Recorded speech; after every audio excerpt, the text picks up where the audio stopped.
Frankie's boot jittered against the linoleum.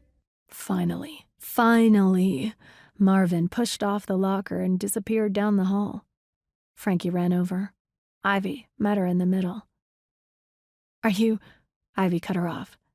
"He'll go with me if I have dinner with his parents next month." That sounded too easy. "Just next month?" "No, but I'm not going to go more than once." Ivy's smile was thin and fleeting, and still more solid than anything she'd shown Marvin. "He'll be lucky if I show up to that one." "Why bother? Maybe we'll string him along to prom next year." "What about KJ?" "He's down." "Good. We're set."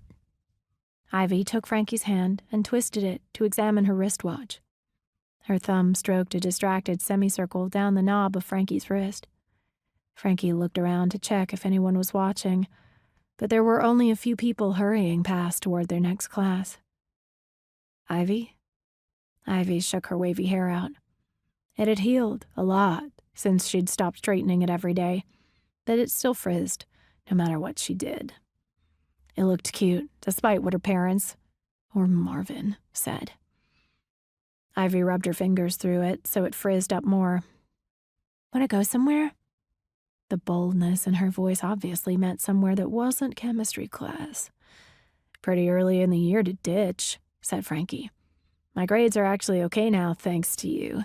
Like, Principal Skinner called me an okay student. I don't know—" "Aww," Ivy said.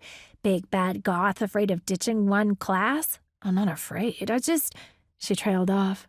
Ivy's hand was so warm in hers. They'd done it. They were going to homecoming. Why not ditch? Sure, that feeling of dread was still there, as it had been last summer, resurfacing after a year of dormancy. Something terrible is going to happen. Last summer it had. Babe Simmons rose from the dead. Frankie believed they'd dodged a bullet, not going through with Ivy's ritual to resurrect her granddad. Then people disappeared, or turned up, chewed to bits, and Hunter Creel got wilder than usual, and the school got set on fire, and Frankie kept searching the crowd for April until the fire was out, and one of the officers was approaching her with a grave expression.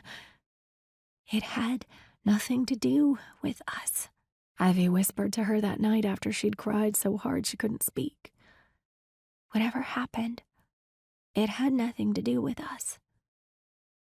Back then it was a comfort. There was no comfort now. Pressure on her hand, Frankie blinked. Ivy was still in front of her, smile yet to fade. "We need dresses," she reminded Frankie. "We're running out of time." "We're running out of time." "Yes," Frankie said, smiling even as her stomach sank. "Right."